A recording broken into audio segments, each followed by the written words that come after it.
நான் என்னோட 20களில் முதல் முறையா வாக்களிக்க போறதுக்கு முன்னாடி எங்க வீட்டில் எங்க அப்பாவோட ஒரு நீண்ட விவாதம். அடுத்த நாள் போலிங், முந்தின நாள் இரவு நீண்ட விவாதம்.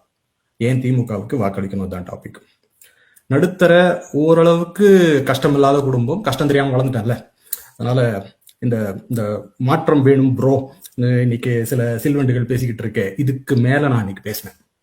எல்லாத்தையும் கேட்டுட்டு எங்க அப்பா கடைசியா ஒரு செக் வச்சாரு எனக்கு. பிற்படுத்தப்பட்ட ஒரு இடஒதுக்கீடு மட்டும் கலைஞர் கொடுக்கலன்னா உனக்கு இந்த வாழ்க்கை கிடையாதுடா. உன்னோட அண்ணா பல்கலைக்கழக பட்டத்துல இருக்கிறது எங்க உழைப்பு, உன் படிப்பு பாதினா கலைஞர் போட்ட அந்த கையெழுத்து மீதி. நன்றி மறக்க கூடாதுன்னு உண்மை சுருக்குன்னுச்சு. என் நன்றி கொன்றாருக்கும் ஓய்வு உண்டு, செய் நன்றி கொன்றவர்களுக்கு ஓய்வு இல்லை. நாம பிறக்கும் போது நம்ம தலையெழுத்தை வந்து கடவுள் எழுதுறாருன்னு கடவுள் நம்பிக்கை இருக்கிறவங்க சொல்லுவாங்க. எனக்கு அதை நம்பிக்கை கிடையாது. ஆனா நான் பிறக்கிறதுக்கு சில வருஷங்கள் முன்னாடி கலைஞர் போட்ட அந்த ஒரு கையெழுத்து தான் என் குடும்பத்தின், என் தலைமுறையின் தலையெழுத்தை மாத்துச்சுன்னா என்னை பொறுத்த வரைக்கும் நமக்கு அவர் தான் குலசாமி.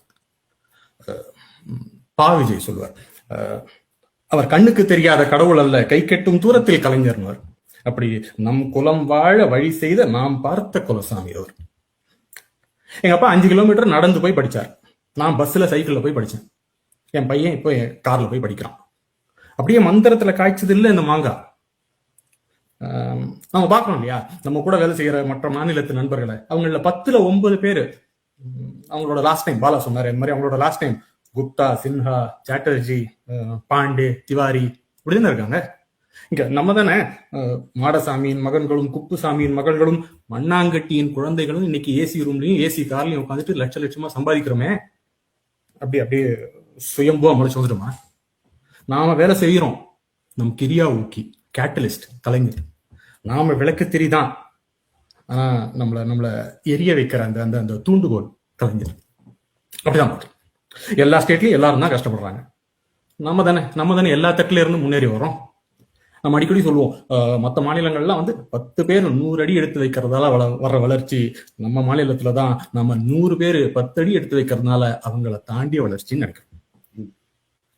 கலைஞர் சொல்லுவார், பள்ளத்தில் கிடப்போரை படிக்கட்டில் ஏற்றிட பணிபுரிவோம் தொடர்ந்து பகுத்தறிவின் துணை கொண்டுன்னு சொல்லுவார். அப்படி நம்மளெல்லாம் படிக்கட்டில் ஏற்றி விட்டவர் கலைஞர். அப்படி சொல்றேன், ஏணியின் மீது நிற்கும் போது ஏணியின் உயரம் தெரியாது, தோள்களின் மீது அமரும் போது தோள்களின் வலிகள் புரியாது.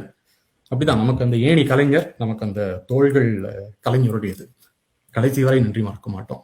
அது மட்டும் இல்ல, இந்த இந்த லெகசிய, இந்த வரலாற்றை நம்ம அடுத்த தலைமுறைக்கு கடத்தணும்.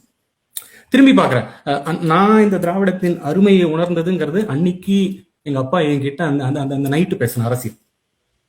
இப்ப முன்னாடி பாக்குறேன், இன்னைக்கு ஜென்ஜி கிட்ஸ் வந்து அரசியல் புரிதல் இல்லாம இருக்கிறாங்களே. காரணம், இன்னைக்கு பெற்றோரா இருக்கிற, அப்பாவா இருக்கிற, அம்மாவா இருக்கிற நாம அவங்க கிட்ட கொஞ்சம் பேசாம விட்டுட்டுமோ?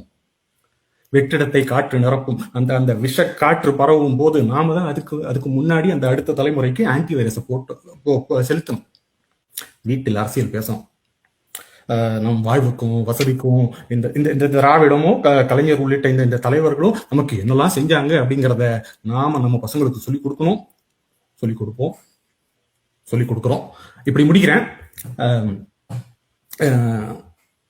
நட்சத்திர கவர்ச்சி என்னும் விளக்கில் விழுந்து சாகும் விட்டில் பூச்சிகள் அல்ல நாங்கள். கலைஞர் என்னும் பேரருளாளர், அவன் வரைந்த தடத்தில் விரைந்து செல்லும் கொள்கை வீரர்கள் நாங்கள்.